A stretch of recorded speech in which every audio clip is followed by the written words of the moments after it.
Hi guys, and welcome back to my channel. Today we are talking about money, in particular how I personally save money. We have a few investments that we're making in our property this year, including redoing the whole kitchen, and I just want to sort of use this as a way to exemplify that you can save money when you put your mind to it, and it's really not that hard to do. These are tips that I personally use every day or every month. They're not ones that I've just sort of gone onto the internet and been like, oh okay, that's a good way to save money, let's try that. These are techniques and just simple rules that I apply to my life in order to save the money that I want to save. Just to give a little bit of context, I'm not a high earner by any means, but I have always saved money. That has always been part of my DNA. So if you are new to saving, or if you already are making those actions in your everyday life, but you want something extra to just sort of add to your rule book, I guess, then hopefully this video will help you. So in no particular order, my first rule is to use every part of your products. And I know that may sound a little bit silly, and that's obviously what everyone should do, but there are so many ways that you can overlook this and not even realise that you're not doing it. So a prime example I'm going to use is toothpaste. It is true that we could waste so much of it. I think it comes from days of being a student. I know there is more in that tube than it's letting on. So I've learned to do this thing where you pick up your toothbrush. I don't know if anybody's ever said this on the internet. Pick up your toothbrush, put the end of it in your mouth, and grab the toothpaste, and instead of just trying to squeeze it out with one hand, you get both hands on it and you like just basically squeeze the rest out and like bend it if you have to squeeze it out. And it's gonna make me sound really frugal, and I'm so aware of that, and I'm so fine with that because I don't like wasting products. I absolutely hate, one, losing money because the product is in there and it can be used still, but two, you're going through more products if you don't use every part of it in there, and it's not good for the planet in turn because we're just using more and more material. And yes, you can recycle most things now, which is great, but if you are using something that you're just going to throw in the trash after,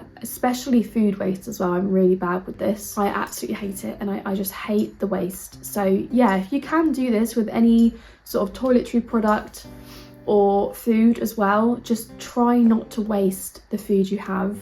Another example could be buying a takeaway when you already have food in the fridge to eat. It's so tempting. Say it's the end of the week, you just want to have something really easy, and you don't want to cook. The whole point of it is that it's not easy sometimes to make these decisions and to, I guess, sacrifice that simplicity and actually do the harder thing, which is saving money and eating food that you already have. Although I said a lot of these are easy, that is probably the hardest part of this list. I think that's the only point that's actually hard for me, but I have learned to just cook what I have. My second point is really simple. Try to buy bigger sizes or like refill packs of products that you know and love to use. By doing this, you're saving money by not purchasing the product in smaller sizes more often, and it's better for the environment. Buy a cheaper version of products that you think you can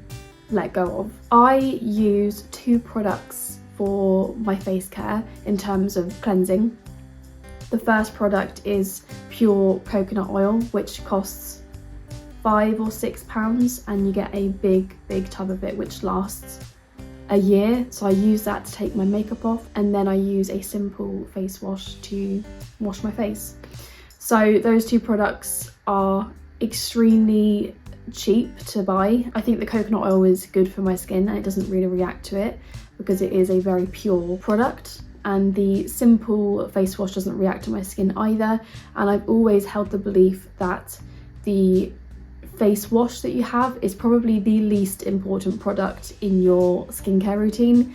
It is on your face for the least amount of time compared to face creams and oils that are on your face for like 12 to 24 hours. I used to be one of those people that bought into these really expensive cleansers and like oil-based cleansers to take your makeup off, but I just don't see the benefit in it compared to just pure coconut oil. If it can work and it's cheaper and it won't cost me in the long run, I don't see the point in buying the more expensive brand. I think the only exception to this rule is clothing.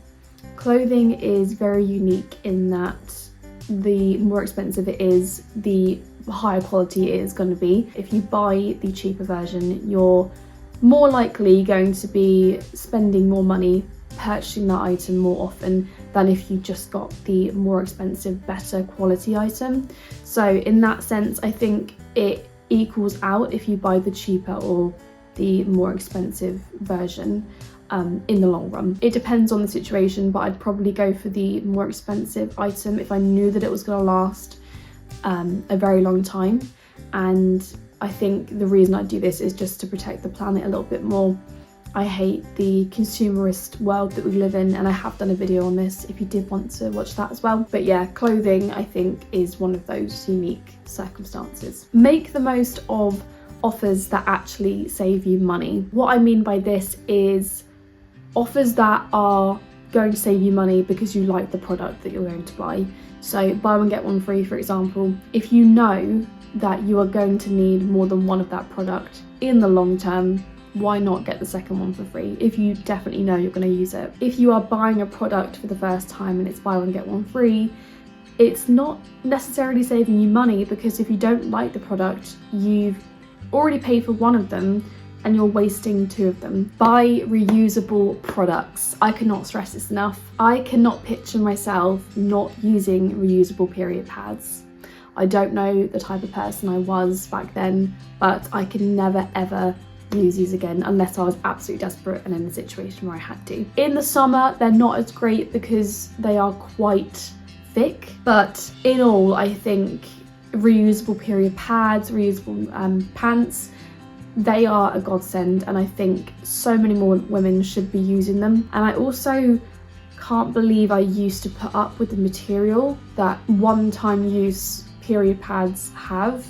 They really do not feel good on your skin, and I did not realise that until I bought these 100% cotton ones. If you're a coffee lover like myself, you can always buy a flask, and I feel like everyone has a flask these days. It's a little bit strange if you don't have one, but in many coffee shops they have a deal that if you bring in your own flask, then you get a certain amount off your coffee, which is incredible, to try and persuade people to actually start doing this. Another option which I haven't yet looked into is beeswax for replacing like cling film and foil to wrap sandwiches and stuff like that in. I've heard that can be quite pricey, but it looks really good, and I believe it would last a very long time. So if you haven't looked into that, maybe try that. And the last point in this video, and one that I added last minute, which I cannot believe I almost forgot to put on this list, the reduced section.